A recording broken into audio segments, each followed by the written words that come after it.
look in the mirror, man, you're so dirty. Yeah, you look so dirty. You were never worthy. Lately, it's you. Welcome to the Jeremy Hill Show. If you're easily triggered, leave now because this is not the show for you. Now, what I'm going to be discussing with you in this reaction video today, ladies and gentlemen, I want to talk about how men get a bad rap because there are many women out here who are accusing men of, they're accusing them of RAPE. And it comes out later on that these men have not done any of these things. But I'm going to show you a story of men who have actually been victims of RAPE by women when they grew up. But first, let me show you a news clip of a woman who came out about 15 or 20 years later and apologized for accusing 3 men of committing RAPE on her. Let's get it. Hold on one second. I'll put on your screen, y'all. You know how we get down. Give me a second, y'all. Boom. All right. Like I always say, let's get it. A first ever stunning admission from a woman who accused Duke University lacrosse players of raping her nearly 20 years ago. The story was a national firestorm.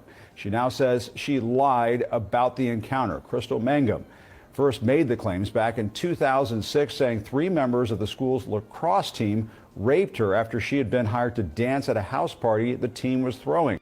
Now think about this. 20 years ago, a woman comes out later, 22 decades later, and said, hey, I was just lying. I was lying. I was just lying. Now, nothing happens to women who do this. They just get people talk bad about them, point their finger at them and say, shame on you. There's no real prison time. There's no real restitution. There's no real consequence whatsoever. Meanwhile, over the course of 20 years, these men who she accused of RAPE-ing her had to deal with people thinking, yeah, you did it. It might not have been no proof of it, but y'all did it. Don't leave them dudes around your little girls, man. You know what they did to that grown woman, stuff like that. Ruining their reputation, making it hard for people to even want to hire them because you heard that they are people who take advantage of women. And this is for educational purposes. But let's go ahead and play it again a little bit, and we're going to go ahead and keep going.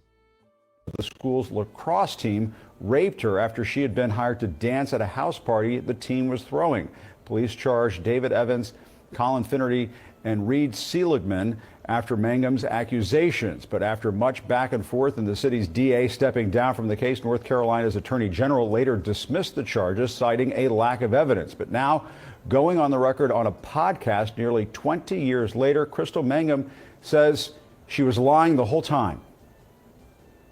I testified falsely against them by saying that they raped me when they didn't, and that was wrong. And I betrayed the trust of a lot of other people who believed in me.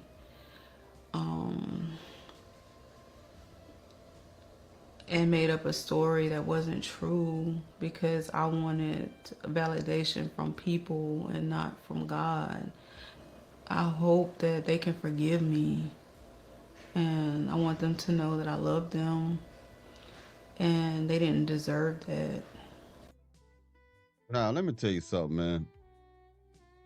What type of validation did you think you're going to get from lying on someone, telling people that these gentlemen here took advantage of me in the most horrendous way?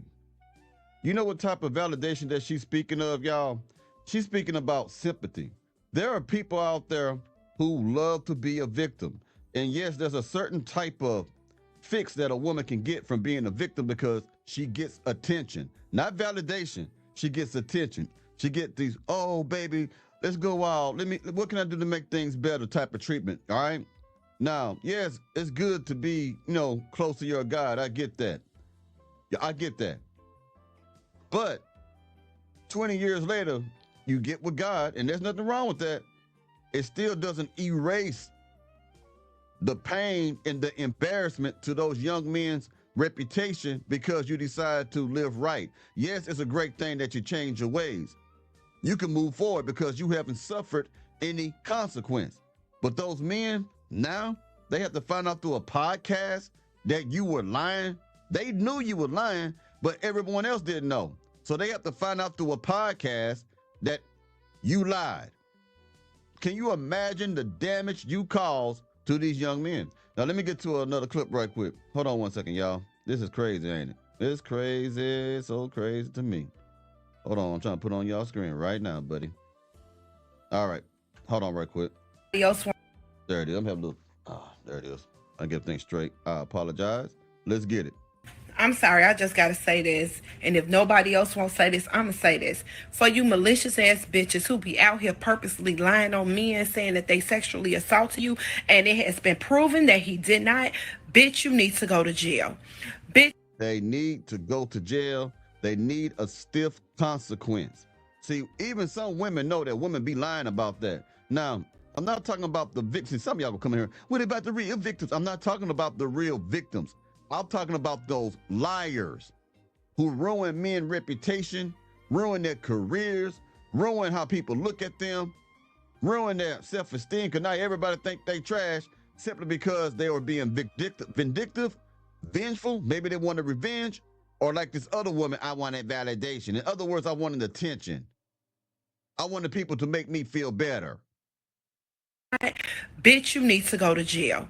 Bitch, I wish the courts would have some type of law for hoes like that. Bitch, go to jail or get sued or both.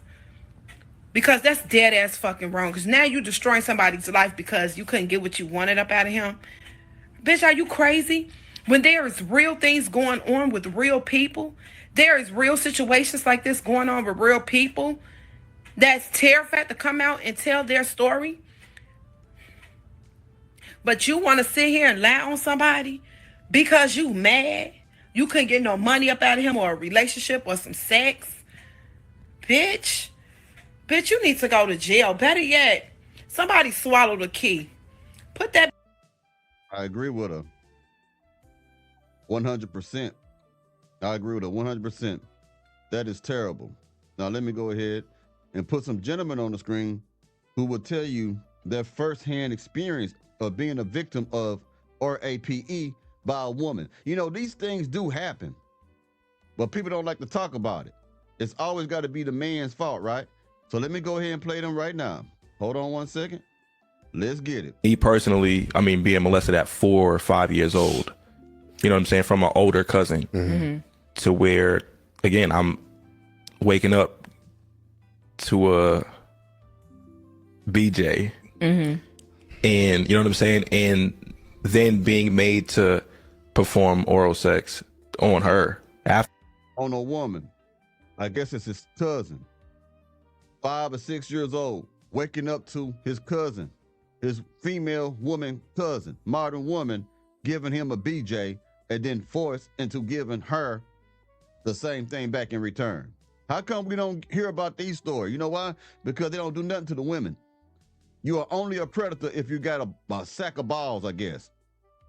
To where, again, I'm waking up to a BJ, and you know what I'm saying, and then being made to perform oral sex on her afterwards while porn was on, and then being told, if you want it to keep happening, don't say nothing. And for someone that's ignorant, right, 4 or 5 years old, like, of course you want it to keep happening. Like, it felt great, but I had no, like, I don't know. I felt like it was weird as fuck for me. Yeah. I had a similar situation, and it was just utter fucking confusion. I don't know. It was. I think the most difficult part for that, like hearing that, is the awareness that how much older was your cousin than you?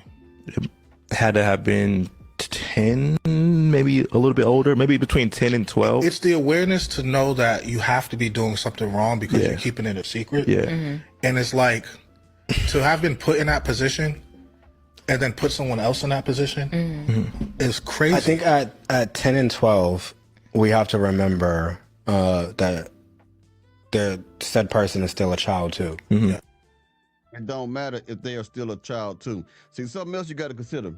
when they 10 or 12, someone doing it to them too. You get what I'm saying? Someone had to introduce that to that girl. And yes, you may not want to hear this, but you can look it up.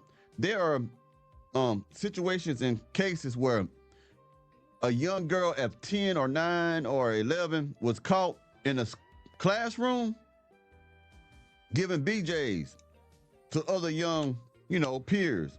And I'm not making this up. This is a verifiable fact. You can find a lot of this stuff going on, man. So yeah, I just wanted to cover that and shine some light on the truth that it ain't always men doing this horrible, horrible thing. Also, you see these my backdrop, right? This is all new, just came out the package. I'm gonna wait and see if these little wrinkles come out. If not, then I'm gonna have to iron or whatever it is, get out of it. And plus, I hope you dig this alligator, this great alligator thing that I don't put on top of my table. You dig? Ooh, we real gator, baby. Like I tell you, when you out there macking on these bras, man, you got to keep your gators wrapped around her neck like a turtleneck, man. I just had to put it on my table right here, and it feels so good on my skin when I rub against it, baby. Anyway, enough of that. You let me know what you think about this, man. I can't wait to see what y'all gonna say about this in the comments. Y'all take it easy. Y'all be safe now. Yeah.